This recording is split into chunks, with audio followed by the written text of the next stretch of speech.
India UK మధ్యన free trade agreement కుదిరింది. Examination point of వ్యూలో ఈ టాపిక్కి ఇంపార్టెన్స్ ఉంది.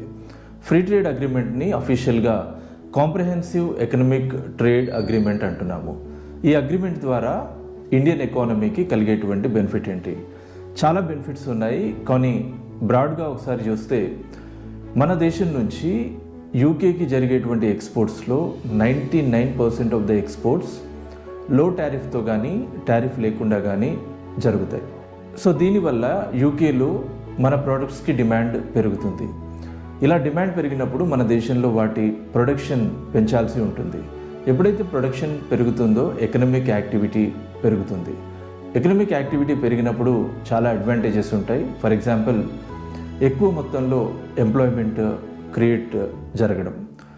ఫర్ ఎగ్జాంపుల్, ఎంఎస్ఎంఈస్, అగ్రికల్చర్ లాంటి సెక్టార్స్లో అవి బేసిక్గా లేబర్ ఇంటెన్సివ్ సెక్టార్స్ కాబట్టి చాలా పెద్ద ఎత్తున ఎంప్లాయ్మెంట్ జనరేట్ అయ్యేటువంటి అవకాశం ఉంటుంది.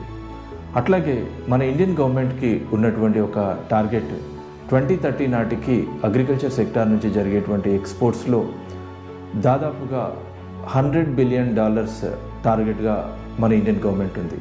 అలాంటి టార్గెట్ని అచీవ్ చేయడానికి కూడా ఇలాంటి అగ్రిమెంట్స్ ఉపయోగపడతాయి. ఇప్పుడు యూకేతో అగ్రిమెంట్ కంప్లీట్ అయింది. నెక్స్ట్ యుఎస్తో కూడా ట్రేడ్ డీల్ ఉండబోతుంది. Thank you.